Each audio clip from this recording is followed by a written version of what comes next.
Persévérance TV vous présente La Porte Étroite. La Porte Étroite, votre émission spéciale. La Porte Étroite, animée par la sœur Bertille avec le pasteur Étienne. Pour nous aider à nous sanctifier, suivez les témoignages, les révélations, les exhortations. Recevez les messages authentiques des serviteurs et servantes de Dieu. La Porte Étroite, émission rediffusée les dimanches à partir de 17h, heure de Libreville. Soyez bénis. Persévérance TV vous présente La Porte Étroite. La Porte Étroite, votre émission spéciale. La Porte Étroite, animée par la sœur Bertille avec le pasteur Étienne.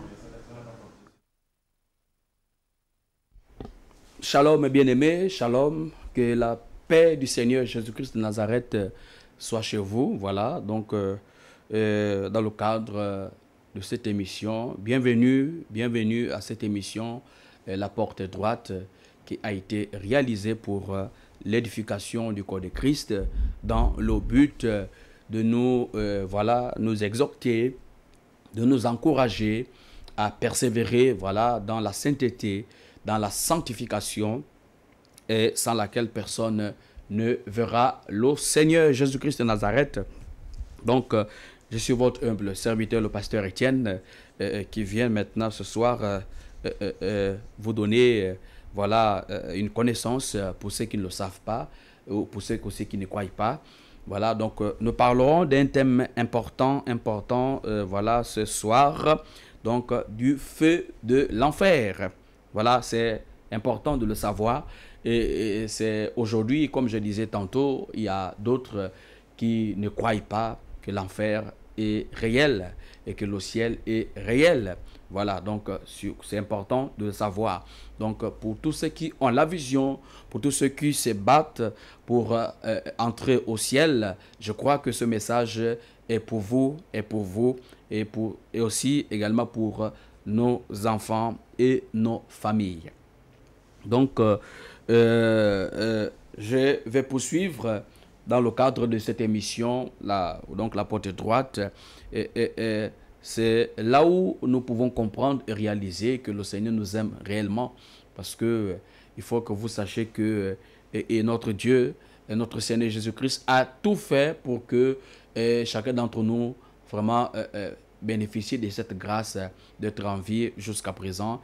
Il y en a combien d'entre nous qui n'ont pas pu voir donc le soleil s'est levé, maintenant le soleil est en train de se coucher, mais nous sommes sur pied, c'est par la grâce de notre Seigneur. Voilà, Jésus-Christ de Nazareth. L'enfer, la Bible, enseigne sa terrifiante réalité.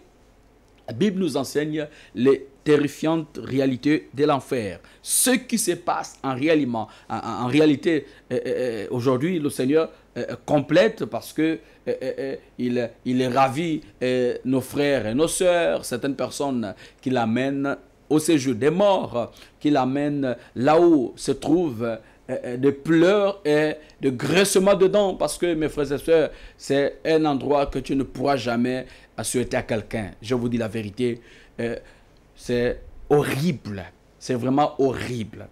Donc nous parlerons donc les réalités terrifiantes de l'enfer. Voilà la position autant pour moi, position de ce que nous allons dire ici, sa terrifiante réalité dévoilée par 5 propositions. Donc les réponses sont les suivantes, parce que nous allons y aller étape par étape, puisque nous parlons aussi de certaines difficultés qui existent dans le séjour des morts, ce que les âmes subissent en enfer. C'est pourquoi nous parlons de l'enfer, parce que c'est un lieu de tourment, mes bien-aimés. C'est un lieu de tourment. Donc voilà, je vais faire une introduction. Une définition simple de l'enfer serait la suivante. Donc c'est le lieu du châtiment éternel et conscient des méchants. Le lieu châtiment est un lieu du châtiment éternel et conscient de méchant. Voilà. Donc le mot méchant désigne une personne qui fait délibérément du mal, généralement de façon ouverte et agressive. Voilà. Le mot synonyme de cruel, dur, malveillant, contraire de bon.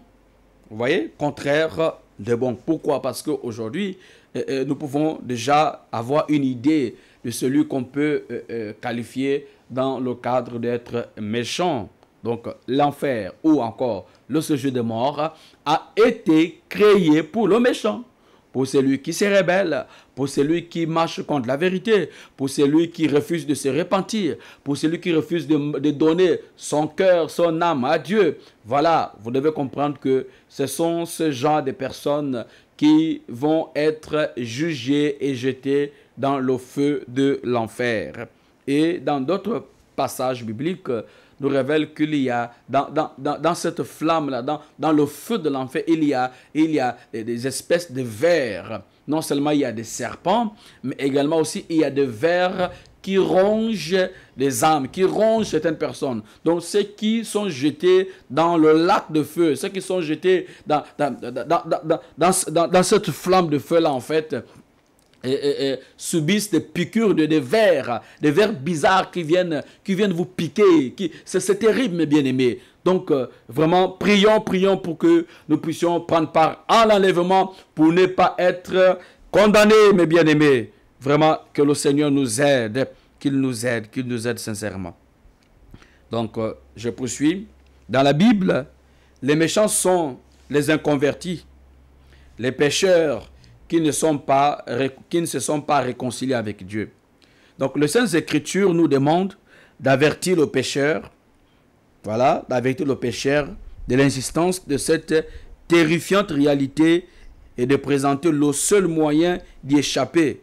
Nous devons cependant savoir que ces avertissements sont reçus avec incrédulité. Vous voyez, les pécheurs seront portés à rejeter d'emblée ces avertissements qui leur semblent imaginaires, dépassés, exagérés, voilà, et déments. Les Écritures nous enseignent que le Seigneur a placé le concept d'éternité dans le cœur de l'homme. Donc vous voyez, lorsque on parle du méchant, le Seigneur encourage l'Église, encourage les frères et les sœurs d'insister dans le cadre de l'évangélisation, d'insister à parler, donc de sensibiliser les âmes, de continuer à donner les avertissements de ce que le Seigneur révèle en fait. Mais vous allez remarquer que au milieu de ces avertissements, il y a certains qui ne croient pas, il y a certains qui sont incrédules, il y a certains même qui disent que nous, on exagère. Vous voyez? Certains disent que nous, on exagère, certains rejettent ces avertissements. Donc si vous êtes dans le cas de ceux-là qui refusent de croire que l'enfer, que le séjour des morts, que le lieu de tourment existe et que c'est un lieu de graissement dedans, c'est un lieu de torture et que vous êtes dans la position à laquelle vous rejetez ce message, c'est déjà votre condamnation. C'est déjà votre condamnation. Parce que c'est pas normal. Il faut croire, il faut comprendre qu'en réalité, il y a bel et bien un endroit pour les méchants, il y a bel et bien un endroit pour ceux-là qui ont refusé de donner leur vie à Christ. Lorsque nous parlons de la sainteté, de la sanctification, du corps de l'âme, de l'esprit, c'est pour permettre à l'Église de comprendre la nécessité de se repentir de ses péchés. Donc nous parlons des mèches, des bijoux, des collants, des parfums, des pantalons, les crèmes, des produits cosmétiques. Voilà donc les perruques pour les femmes, voilà le décapage de la peau, les vernis, les bijoux, toutes ces choses-là, la Bible les condamne et le Seigneur aussi condamne. Voilà pourquoi il vient pour donner des avertissements afin que l'Église puisse se réveiller de son sommeil pour que le Seigneur puisse réellement agir et c'est très très important. Donc, les Écritures nous enseignent que le Seigneur a placé, voilà, le concept d'éternité dans le cœur de l'homme. Dans Ecclésiaste, au chapitre 3, au verset 11, il fait toutes choses il fait toutes choses bonnes à son temps. Même il a mis dans leur cœur la pensée de l'éternité, bien que l'homme ne puisse pas saisir l'œuvre de Dieu fait du consciemment jusqu'à la fin. Voilà, fait consciemment jusqu'à la fin. Donc, malgré que l'homme doit avoir la possibilité, en fait, de s'abandonner à Dieu, la possibilité de chercher la volonté du Seigneur, malgré ce que le Seigneur a eu à mettre en l'homme, mais vous allez remarquer qu'il y a des gens qui ne croient pas à cela. C'est triste. Repentance. Jésus revient, repentance. Les hommes doivent se repentir, c'est très important. Nous devons comprendre cela. Donc, les Juifs appelaient ces lieux où se rendaient tous les morts malheureux. Les Juifs appelaient ces lieux où se rendaient tous les morts malheureux. Prenons Ecclésiaste au chapitre 9, voilà, au verset 4. Ecclésiaste chapitre 9 au verset 4. Voilà. Qu'est-ce que la parole de Dieu nous dit? Tous ceux qui vivent, il y a de l'espérance. Même un chien vivant vaut mieux qu'un lion mort. Mais les morts ne savent rien. Pardon, au verset 5, j'ai sauté. Voilà. Les vivants, en effet, savent qu'ils mourront, mais les morts ne savent plus rien, car il n'y a pour eux plus de salaire, puisque leur mémoire est oubliée, et leur amour, et leur haine, et leur envie ont déjà péri. Ils n'auront plus jamais aucune part à tout ce qui s'est fait sous le soleil. Ok? Donc, vous voyez que ces lieux de mort, lorsque l'âme est sortie du corps, lorsque le temps arrive où la personne doit rendre compte à Dieu par rapport à sa vie, donc sur la terre, c'est très important, mes bien-aimés, de comprendre cela. La parole de Dieu nous dit que toute chose, il y a un temps pour toute chose. Il y a un temps pour naître, il y a un temps pour grandir, il y a un temps pour travailler, il y a un temps pour toute chose, mais également aussi, il y a un temps pour mourir. Donc, les vivants savent qu'ils mourront, mais les morts ne savent plus rien parce que leur mémoire a été déjà effacée, leur mémoire est oubliée. C'est-à-dire, lorsqu'on parle ils n'auront plus part de tout ce qui se fait sur le soleil, en d'autres termes, sur la terre. C'est pour que vous compreniez que certaines personnes qui font des choses, qui disent non, voilà, c'est le grand-père qui m'a parlé, c'est la grand-mère qui m'a parlé, faites très attention parce que les morts sont morts. Et si ce dernier n'a pas donné sa vie à Dieu, si ce dernier ne s'est pas repenti de ses péchés, il va brûler dans les flammes. Et c'est que vous allez voir, parce que les démons ont cette capacité d'imiter même la voix de quelqu'un qui est décédé, la voix du grand-père, de la grand-mère, ainsi de suite. C'est que, voilà le problème de ceux qui vont consulter, qui disent que voilà, ils doivent parler avec le grand-père, la grand-mère, je ne sais quoi.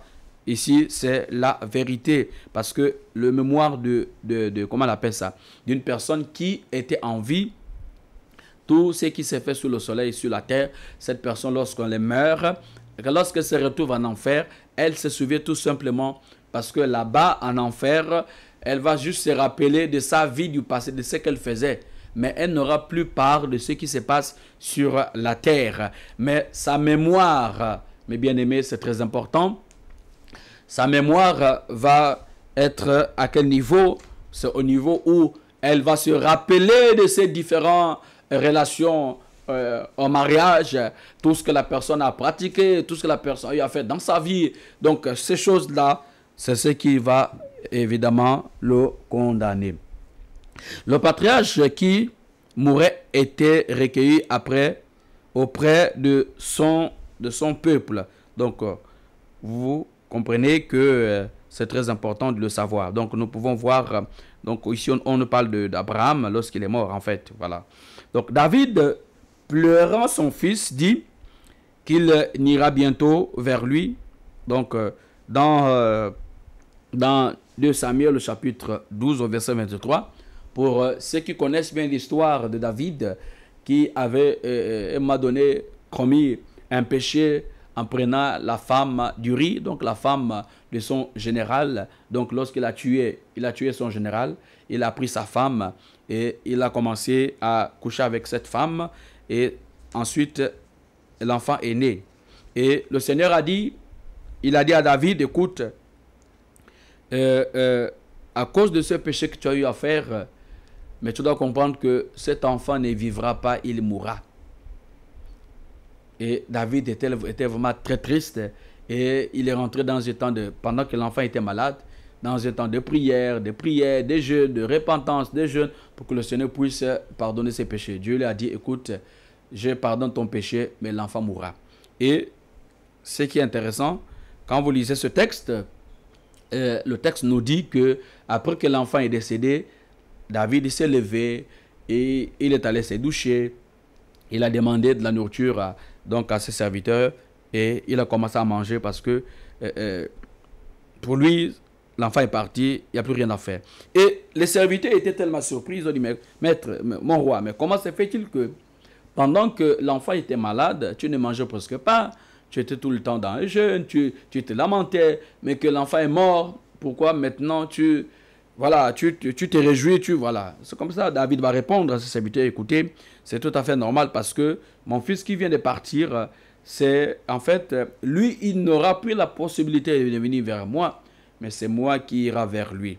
C'est ainsi est le chemin de la mort. Donc comprenez mes bien-aimés, vous devez savoir que chacun a son temps sur la terre. Si le petit temps que Dieu vous accorde, vous n'arrivez pas à rester en accord avec le Seigneur, mais c'est décevant, c'est triste, parce que ça va être très, très, très compliqué pour vous. Ça va être très compliqué pour vous. Voilà, donc, on parlait de descendance, donc, dans le séjour des morts. Donc, la descente, autant pour moi, dans le séjour des morts, comme s'il était proche de la tombe, où les corps étaient déposés. Donc, regardons ici rapidement ce texte. C'est pour que vous compreniez que le Seigneur, vraiment, il nous aime et il vient dans le but de nous amener, en fait, à marcher selon sa volonté parfaite. Le Seigneur nous aime et c'est la raison pour laquelle il vient pour édifier l'homme. Il vient pour sensibiliser l'homme. Il donne la capacité à l'homme de se repentir de ses actions afin de les abandonner et de marcher dans la sainteté, la sanctification pour que son salut, pour que son âme puisse être purifiée et restaurée. Et c'est très important que vous compreniez cela, mes bien-aimés. Donc, voilà pourquoi nous parlons ici, donc de séjour des morts. Le séjour des morts, comme ils étaient proches de la tombe où les corps étaient déposés. Nous allons prendre Nombre chapitre 16. Nombre chapitre 16, nous allons commencer au verset 28.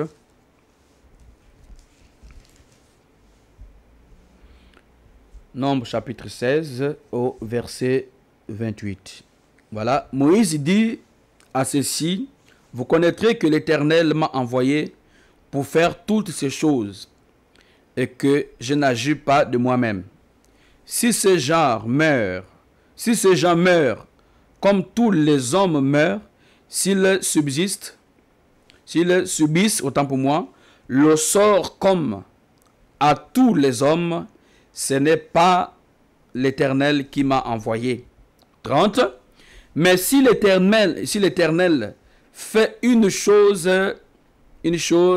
nue, et si la terre ouvre sa bouche pour les engloutir avec tout ce qui leur appartient, qu'ils descendent vivants dans le séjour des morts, vous saurez alors que ces gens-là méprisent l'Éternel.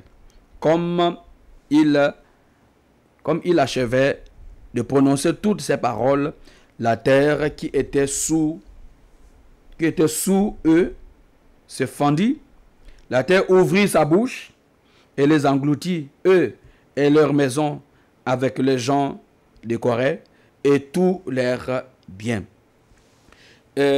Pour ceux qui ont déjà lu cette histoire, ici nous parlons du peuple, donc les enfants d'Israël, lorsque Moïse était sur le mont Horeb, le mont Sinaï, pour recevoir les 10 commandements.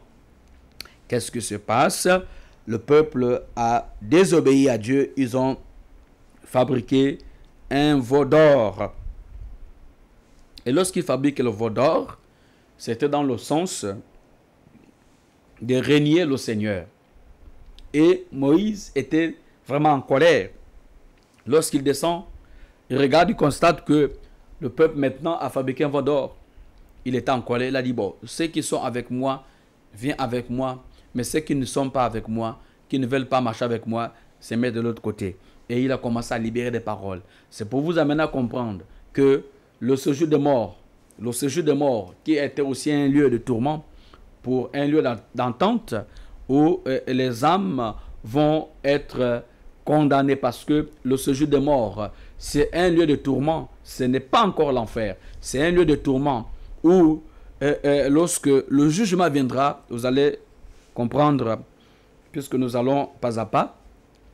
Et Moïse était en colère, il a déclaré les paroles, et la Bible nous dit que la terre s'est fendue en deux, et que ces personnes-là qui ont refusé d'obéir à Dieu, la Bible dit qu'ils sont rentrés vivants et la terre s'est renfermée. Donc toutes ces personnes qui sont descendues au centre de la terre ont été précipitées dans ces lieux de graissement de dents, dans ces lieux de tourment, dans ces lieux de torture, parce qu'ils n'ont pas pu obéir à la parole de Dieu.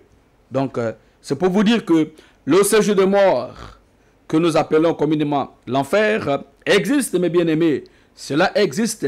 Donc, si vous n'êtes pas en accord avec Dieu, parce que lorsqu'on vous demande de vous sanctifier, lorsqu'on vous demande d'abandonner les mèches, les bijoux, les pantalons, c'est pour un but. C'est pour que chacun puisse réellement abandonner sa mauvaise vie et être en accord avec le Seigneur. Donc, il y a plusieurs choses qui condamnent les âmes en enfer. Il y a plusieurs choses qui font en sorte que les âmes n'arrivent pas à être en accord avec le Seigneur. Pourquoi? Parce que ces personnes-là marchent dans la désobéissance. Parce que ces personnes-là refusent de mettre en valeur la parole du Seigneur. Et si des personnes ne sont pas en accord avec l'évangile, ne sont pas en accord avec le Seigneur, vous pensez que le Seigneur ne pourra pas baisser ses standards, parce que ce qu'il a dit est ce qui va s'accomplir. C'est ce qui va s'accomplir. Nous allons prendre encore un autre texte dans le livre d'Ézéchiel, Ézéchiel chapitre 31. Nous sommes sous la définition de l'enfer ou le séjour des morts. Voilà. Donc, je disais tantôt, Ézéchiel au chapitre 31. Alors, commençons au verset 15. Ézéchiel 31, verset 15. Ainsi parle l'Éternel, ainsi parle le Seigneur l'Éternel, le jour où il est descendu dans le séjour des morts. Je répondu, le deuil, je couvert l'abîme à cause de lui, et j'en ai retenu les fleuves. Donc les grandes eaux ont été arrêtées. J'ai rendu le Liban triste à cause de lui, et tous les arbres des champs ont été desséchés. Vous voyez, comprenez, ici, nous parlons ici de Lucifer, qui était un ange de lumière devant l'Éternel, devant le Seigneur, mais il s'est laissé corrompu par le péché. Je vais poursuivre avant d'expliquer. Par le bruit de sa chute, j'ai fait trembler les nations quand je l'ai précipité dans le séjour des morts avec ceux qui descendent dans la fosse. Tous les arbres d'Éden ont été consolés dans les profondeurs de la terre. Les plus beaux, les meilleurs du Liban, tous arrosés par les eaux. Oh, eux aussi se sont descendus avec lui dans le séjour des morts. Donc, vers ceux qui ont péri par l'épée, ils étaient son bras, ils habitaient à son ombre parmi les nations. Vous voyez, donc, c'est pour vous dire que, regardez, la forme du séjour des morts, c'est que c'est réel, l'enfer est réel. Donc ici, ce sont des passages bibliques que je suis en train de vous montrer qui nous amènent à comprendre que à cause de Lucifer aujourd'hui qui est devenu Satan, parce que avant il n'était pas Satan, il était Lucifer, donc un ange de lumière. C'est un ange de lumière. Donc lorsque vous revenez, que vous lisez Ézéchiel toujours 14, si vous revenez au Ézéchiel 14, vous allez voilà, comprendre un peu de quoi il s'agit. Voilà. Donc c'est très important. Quand vous lisez tout le chapitre de Ézéchiel 14, vous allez aussi comprendre que voilà ce qui s'est réellement passé. Voilà. Pardon, 16. Voilà. On dit, mais tu t'es confié dans ta beauté, tu t'es prostitué en faveur de ton nom, tu as prédiqué de prostitution à tous les passants, tu t'es livré à eux. Vous voyez, donc voilà, quand vous lisez tout cela, vous allez comprendre donc la chute non seulement de Satan et également aussi de tous ceux qui se sont confiés, qui se sont alignés à lui, qui aussi le peuple aujourd'hui, parce que à cause de ce que l'ennemi, donc Satan, a fait et qui continue à faire, il y a beaucoup de choses que la terre a subies à cause de la désobéissance. Donc mes bien-aimés, c'est très sérieux, c'est très sérieux, c'est très sérieux cette affaire de l'enfer, c'est très sérieux.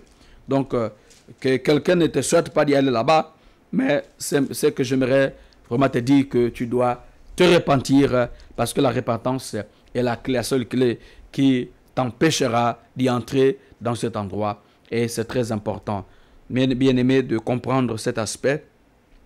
Donc on dit, il dit que tu as été précipité avec tous ceux qui se sont associés avec toi. Donc aujourd'hui, le patron de ce jeu de mort aujourd'hui, ce sont les démons, c'est Satan. C'est pour ça que vous allez voir que aujourd'hui, parce que la Bible dit qu'il a été précipité avec tous ceux qui ont cru en lui, parce que même aussi, la Bible nous dit un tiers d'anges, donc les anges qui ont comploté avec lui, avec Satan, avec Lucifer, ont été précipités. Aujourd'hui, sont dans le séjour des morts. Voilà pourquoi aujourd'hui, le feu de séjour des morts ne les consume pas, parce que ce n'est pas encore leur temps. Ce n'est pas encore leur temps donc d'être consumé par ce feu-là. Donc je poursuis, nous allons prendre rapidement donc Éphésiens. Nous allons prendre rapidement Éphésiens. Éphésiens chapitre 4.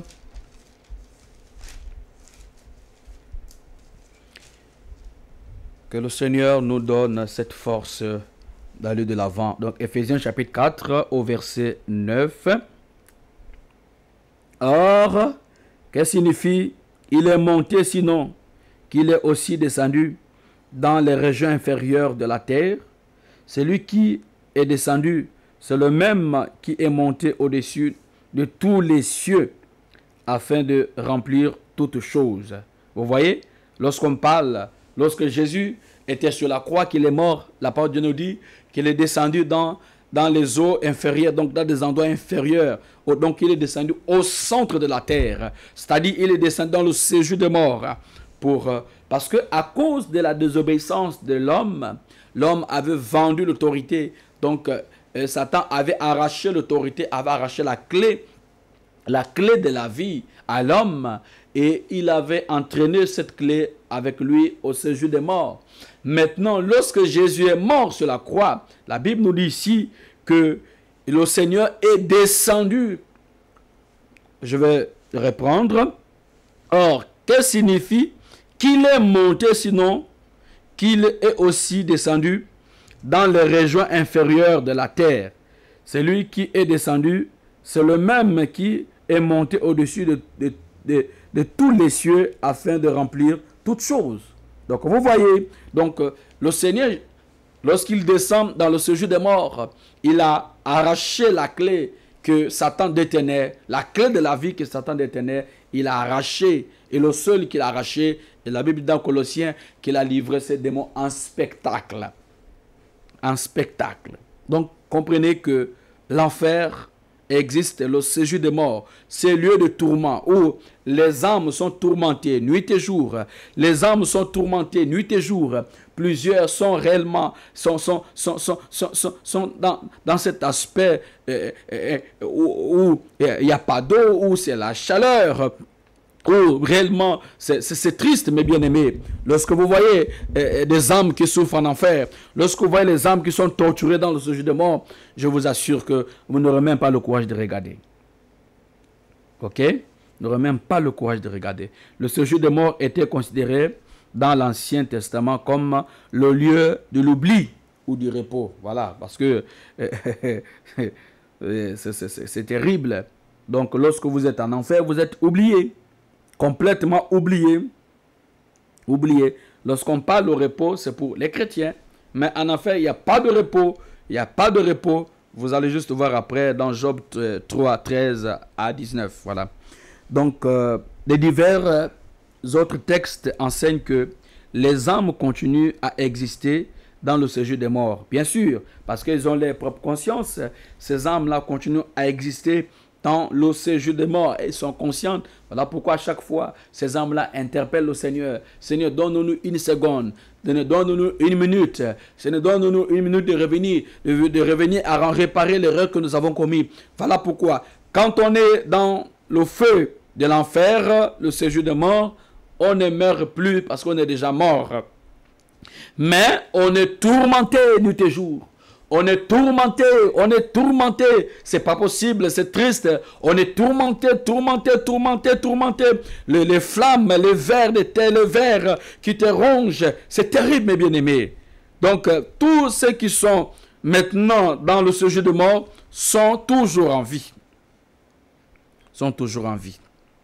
Pour Moïse et Élie, voilà, pour Matthieu aussi, Dieu dit à Moïse: je suis le Dieu d'Abraham, d'Isaac, de Jacob, car pour lui, tous sont vivants. Lorsqu'il dit qu'il est le Dieu d'Abraham, le Dieu d'Isaac et le Dieu d'Israël, parce qu'il veut faire allusion à son peuple qui est vivant. Son peuple qui est vivant. Prenons rapidement Matthieu 22. Il s'adresse à son peuple pour dire que je m'adresse maintenant aux vivants. Notre Dieu n'est pas un Dieu des morts, mais c'est un Dieu de vivants. Vous voyez, donc il ne s'adresse plus à ceux qui sont morts, mais il s'adresse à ceux qui sont vivants encore sur cette terre où nous sommes. C'est très important. Voilà, je disais donc Matthieu 22, 31. Matthieu 22, 31. Voilà. Pour ce qui est de la résurrection des morts, n'avons-vous pas lu ce que Dieu vous a dit? Je suis le Dieu d'Abraham, le Dieu d'Isaac, le Dieu d'Israël, donc de Jacob. Dieu n'est pas un Dieu de morts, mais de vivants. La foule qui écoutait fut frappée de l'enseignement de Jésus. Il n'est pas un Dieu des morts, mais c'est un Dieu de vivants. Donc il va toujours continuer à interpeller l'Église, continuer à interpeller son peuple à la repentance. C'est le Dieu d'Abraham. Il a tissé une alliance avec Abraham. Il a tissé une alliance avec Jacob. Oh, c'est très important. C'est notre Dieu, c'est notre Seigneur et Sauveur, parce que c'est à lui que nous devons rendre compte. C'est très important, mes bien-aimés, que vous sachiez que les impies aussi gardent, les impies aussi sont aussi gardés dans l'au-delà et leur personnalité. Les impies aussi sont gardés dans l'au-delà Vous comprenez? De leur personnalité. Prenons rapidement Ésaïe 14. Donc, tous ceux qui ont péché, tous ceux qui se sont rebellés, qui sont morts sans se repentir, qui sont morts dans la fornication, dans la cigarette, dans la boisson, ok, dans l'homosexualité. Voilà, tous ceux qui sont morts dans la fornication, tous ceux qui sont morts dans de différents types de péchés, ces âmes-là, ils sont dans un lieu de tourment. Oh, nuit et jour, ces âmes-là sont tourmentées. Voilà pourquoi nous devons supplier que le Seigneur nous fasse grâce afin que nous soyons enlevés. C'est très important. Donc, Ésaïe au chapitre 14, au verset 9 jusqu'à 11. Ésaïe chapitre 14, au verset 9, donc jusqu'à 11. Le séjour des morts ému juste dans ses profondeurs pour t'accueillir à ton arrivée. Il réveille devant toi les ombres, tous les grands de la terre. Il fait lever de leur trône tous les rois de trône. Tous prennent la parole pour te dire, toi aussi, tu es sans force comme nous, tu es devenu semblable à nous. Voilà, ta magnificence est descendue dans le séjour des morts avec le son de tes flûtes sur toi et une couche de verre et les verres sont de ta couverture. Te voilà tombé du ciel, astre brillant, fils de l'aurore. Voilà, voilà, tu es abattu à terre, toi, le vainqueur de nation. Donc vous voyez que, comme je disais tout à l'heure, que donc les impies aussi sont gardés dans le séjour, donc dans l'au-delà et leur personnalité. Pourquoi? Parce que qu'est-ce qui se passe ici? Lorsqu'une âme est jetée en enfer, donc là le séjour des morts, dans ce lieu de tourment, les autres qui sont déjà là-bas vont t'accueillir. Ils te disent, mais tu es venu faire quoi ici? Pourquoi tu es venu ici? Fallait pas venir ici. Tu vas rencontrer un parent, tu vas rencontrer un ami qui te dira, pourquoi tu es venu ici? Pourquoi tu t'es pas repenti? Parce qu'on dit ici qu'il y a des vers, comme je disais tout à l'heure, il y a des vers qui rongent tous ceux qui sont dans le feu là. À l'intérieur de ce feu-là, non seulement le serpent, il y a plusieurs créatures, il y a plusieurs choses, plusieurs insectes. Mais ici, nous parlons de vers. On dit qu'ils sont couverts de vers, de torture. Ils sont couverts de torture. Donc, les âmes qui sont là-bas vont te poser la question, mais pourquoi tu es venu faire quoi ici? C'est ce que nous avons lu ici. Tu es venu faire quoi ici? Il ne fallait pas venir ici. Pourquoi tu es venu? Qu'est-ce que tu viens chercher ici? Parce qu'on parle ici de ce jeu de mots avec le son de flûte. Voilà, donc tout, aujourd'hui, les gens qui écoutent la musique du monde, ces sons-là vont t'amener à périr à jamais. Les sons que vous écoutez, qui ne sont pas inspirés de Dieu, qui ne viennent pas du Saint-Esprit, ce sont ces sons-là qui vont te condamner et afin que tu sois couvert de torture et que des vers vont te ronger. Ces vers vont te ronger. Ces vers vont te détruire. C'est triste, mes bien-aimés. C'est triste, mes bien-aimés. Nous devons sincèrement invoquer, chercher la grâce du Seigneur. Voilà, se trouve comme ouvert et exposé au regard de Dieu. Vous comprenez? Ces âmes-là se trouvent comme ouverts et exposés parce que à chaque fois, ils doivent supplier le Seigneur. Parce que lorsque le Seigneur arrive en enfer, parce qu'il a une mission, parce qu'il veut prendre quelqu'un qui est sur la terre, et en même temps, il l'envoie. Donc, il nous montre certain nombre de choses. Quand le Seigneur arrive en enfer, les âmes-là ont ce regard de pitié parce qu'ils veulent que le Seigneur puisse les aider. Nous allons prendre ces derniers textes parce que c'est long, nous ne pouvons pas tout dire aujourd'hui. Donc, aujourd'hui, ce sera la première partie. Donc, je vais prendre ce texte des Proverbes. Repentance, repentance, repentance. Repentance dans tous les domaines de nos vies. Nous devons nous repentir.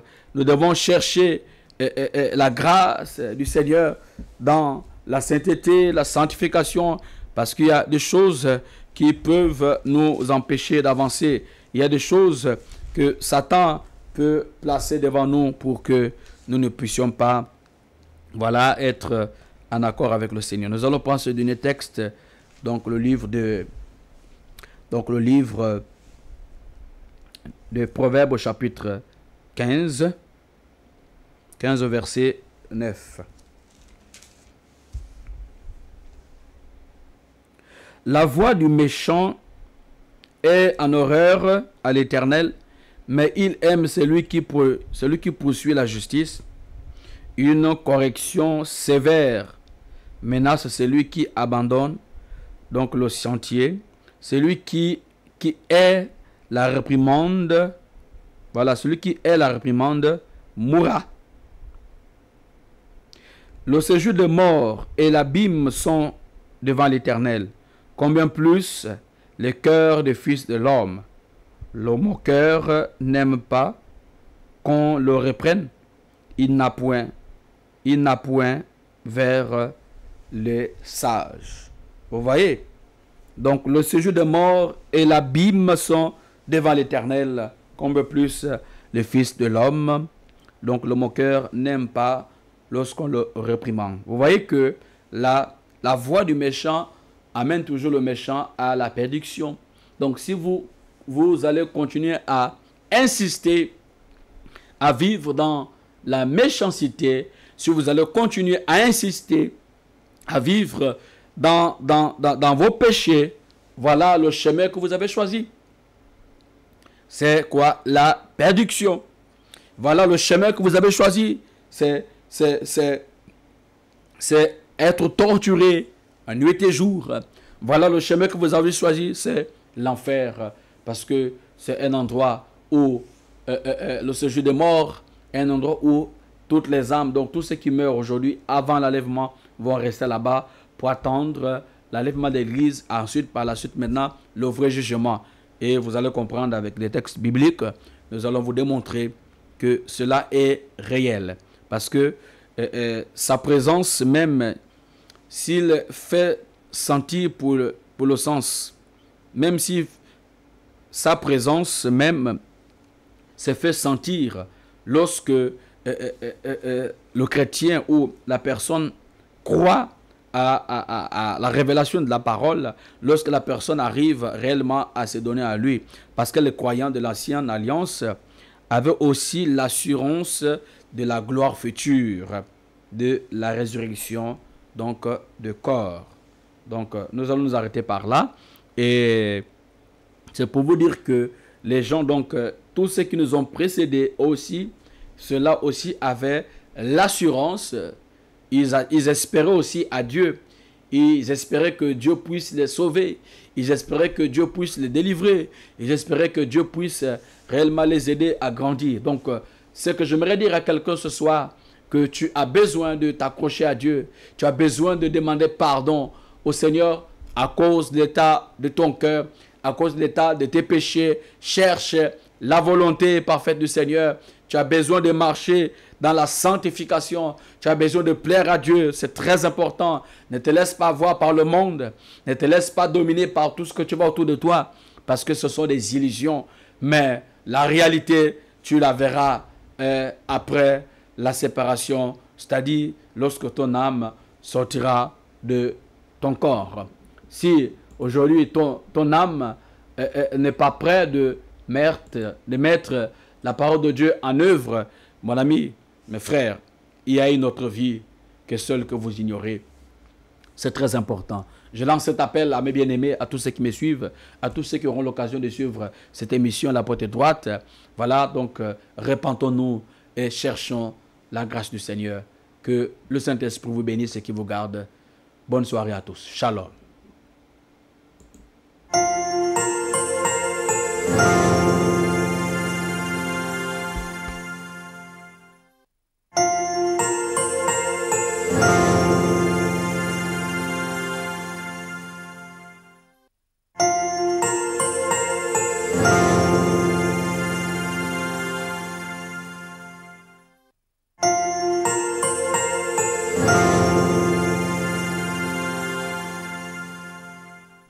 Persévérance TV vous présente La Porte Étroite.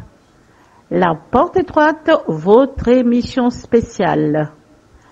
La Porte Étroite, animée par la sœur Bertille avec le pasteur Étienne.